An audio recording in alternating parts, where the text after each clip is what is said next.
What's up, YouTube family? You're in the kitchen with Paul. What I'm doing today is I started cooking and I said, you know what? There's no sense in cooking unless I'm going to put it on YouTube.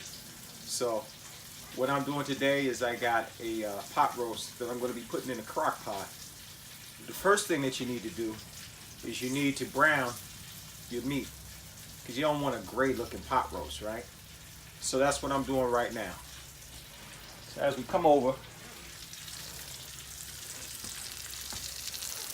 I took my pot roast and I seasoned it up with, of course, Paul's Triple Play. Put a little olive oil on it, and then I put it in the pan just so I can get it brown. Now what I'm going to do is I'm going to take this and I'm going to put the meatloaf into the crock pot, but I also need something to flavor the meatloaf. So they have something called the mirepoix. Mirepoix is when you take carrots and celery and onions and you mix them all together, and that's the base of basically any kind of sauce that you're going to make. So what I'm going to do is I'm going to take all of the little bits that's inside the bottom of this pan. We're not going to waste those, okay, because that's all flavor. So we're going to take those and we're going to put them in the mirepoix, and I'll show you when we get back. Okay, YouTube. Back in the day, I would look at this pan and I'd say, this is a grimy mess for me to clean up. And I would hate to have to clean something like that up. But that was before I knew how to make a stock, how to make a sauce with it. Okay, so what we're going to do is we have onions, and we have celery and carrots. And what we're going to do is we're going to put this pan on some heat. Put a little bit more oil in there, and we're going to start to cook down these onions, celery, and carrots.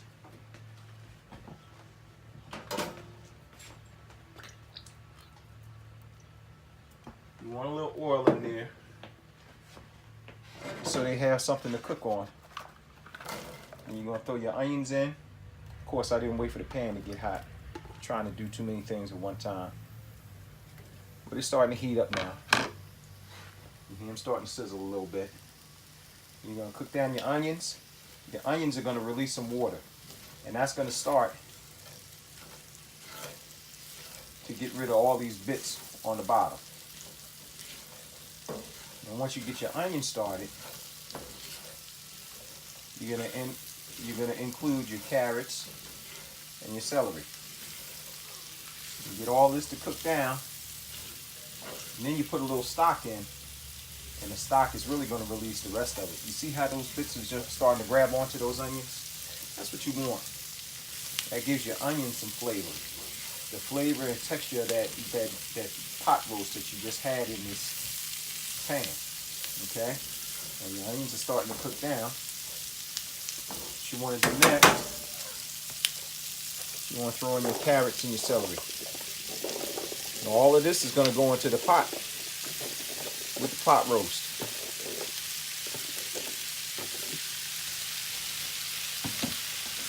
You're going to cook all of this down. And the celery and the carrots are also going to release water. So we're going to allow this to cook down, and then we're going to show you how the bottom of that pan looks after we finish cooking this down. Alright, we'll be right back. Okay, our mirepoix has been cooking for about 5 minutes. As you can see, starting to release some juices into the pan. All I did was I allowed it to cook down and put a little bit of salt and pepper in it just to season it up a little bit. And the salt allows the moisture to be drawn out for the carrots and the celery and the onions. As you can see, the onions are starting to get a little bit translucent. And all of the vegetables have these little bits of flavor all over them. That's what you want. You don't have to cook this down until it's completely done, because it's going to go into your crock pot with your pot roast. And it's going to be cooked the rest of the way in there. It's going to be in there for a while. So now what you want to do is you have beef stock. And you want to take your beef stock and pour it in with the vegetables.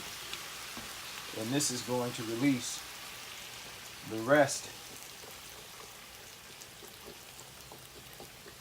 of that goodness from off the bottom.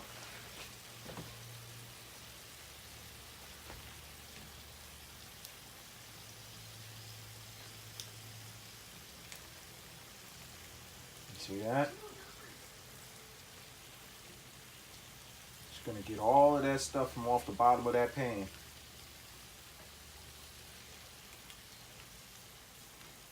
And it's gonna get incorporated into this beef stock. It's gonna give it an awesome flavor. All these years, I've been scrubbing with a Brillo pad, getting all that stuff off the bottom of my pans. Didn't want to cook because I figured it was going to be a hard cleanup. Little did I know, all you had to do, saute some vegetables in there, put some stock in there, or if you don't have stock, put some water in there. Season it up. And then, boy, you got something there, boy. Woo-wee, you got something there.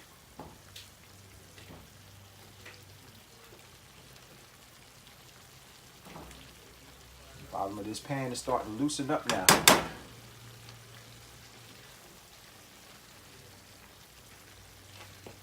I had the fire kind of high, so we want to turn the fire down a little bit because you got a rolling boil going with this stock. So you turn the fire down just a touch, just so you can get it to a simmer. And once we got it to a simmer, let it cook for a couple of seconds, couple of minutes, 2 or 3 minutes, let it cook down. And then it's ready to get incorporated into your pot roast. We'll be back when we're ready to do that. Okay, as you can see, we have our pot roast inside the crock pot. Okay, I got some sliced mushrooms that I put in there.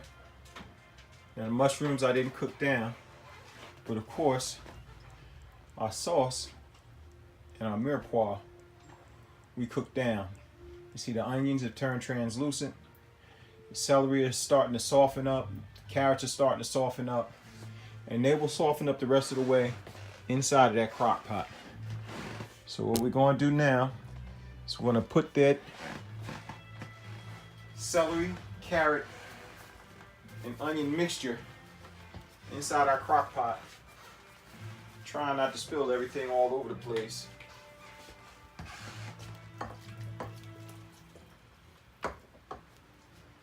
Here's my tongs.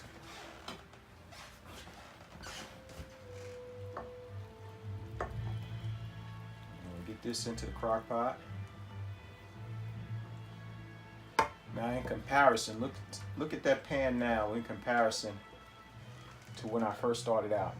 You see how much stuff has left that pan and gone on into that crock pot. All of that was flavor. And that flavor has gone now into that pot to be mixed in with that pot roast and those onions and celery and carrots. And what we're going to do now is we are going to take the rest of our beef stock and pour it in.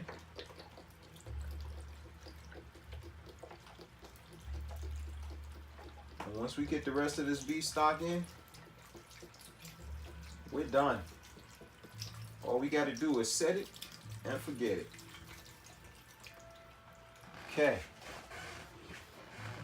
Got that all in there. Move this stuff around in here to make sure that we have an even amount: carrots, onions, mushrooms, and celery all over the place.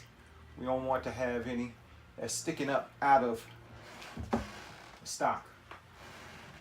Then we're going to take our lid, put it on, and take our crock pot, plug it in, and turn it on low. And we're going to leave this for the rest of the night. We're leaving it for the rest of the night, and we'll get back to it tomorrow. And when we get back to it tomorrow, oh boy, it's going to be ready. We'll come back tomorrow, and we'll figure out, or we'll take a look, and we'll taste it, and we'll find out how good it really is. See you then. What's up, YouTube family? It's Sunday morning. Actually, it's Sunday afternoon. I just got in from church, feeling good, blessed. Our crock pot has been cooking all night, that roast beef. And this morning when I got up, I cut up some potatoes that was about to go bad, so I had to get rid of those. So I put the potatoes inside the crock pot with the pot roast. And what is a pot roast without potatoes, right? And I looked in my refrigerator and I had some asparagus that was starting to get a little bit ripe. We didn't want it to go bad, so we cut up the asparagus and we put it into the crock pot. And now, after I just come in from church, having that crock pot on, and matter of fact, the crock pot stayed on all night. It cooked the roast beef, the pot roast rather, for about 10, 11 hours. The meat was falling off the bone, breaking apart. Fantastic. Okay, when I got up this morning, I cut up the potatoes, cut up the asparagus, and I just put them in the pot. Now, the pot had been on all night. I just shut the pot off. And the heat from that pot roast and from that carrots and celery and all that and that beef stock, it just cooked those potatoes and asparagus. It was like the potatoes and asparagus were marinating for the last 4 hours inside of that crock pot. So I left around 9 o'clock. It's about 2 o'clock now. I just got back. That pot and that pot roast is fantastic looking. Let me show it to you.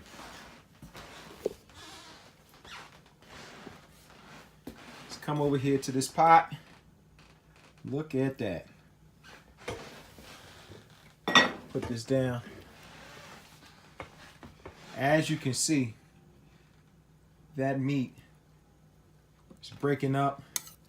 Those potatoes have been in there for the last 4 hours. Look at that potato. Look how that potato, you see that brown tinge on that potato? Oof.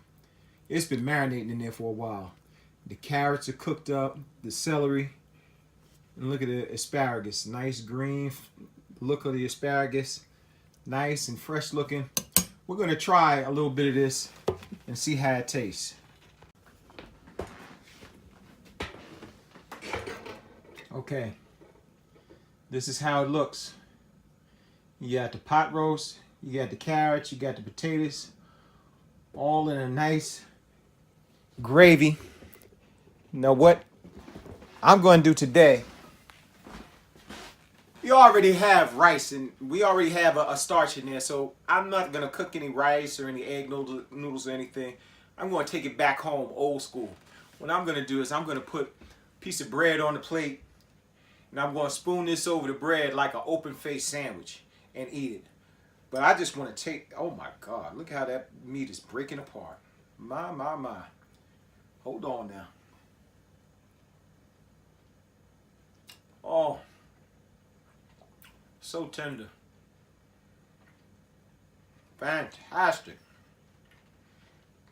This is fire right here, y'all. This roast beef is lit. You can get some of this asparagus and carrots.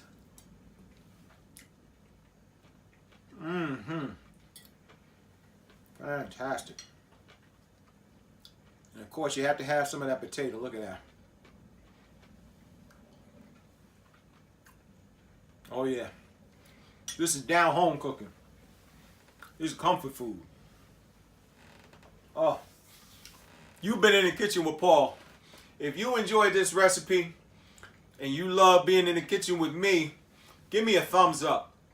Don't forget to write some comments down in the comment section. And also don't forget to subscribe. Once you subscribe, there's a little bell right next to that subscribe button. Click on that bell. And what that's going to do is that's going to let you know every time I put a new recipe online on this YouTube channel, In the Kitchen with Paul, you're going to get an alert. So listen, always, always, always keep God first in your life. You love your family, and of course, you love yourself. I'm Paul. Peace, y'all.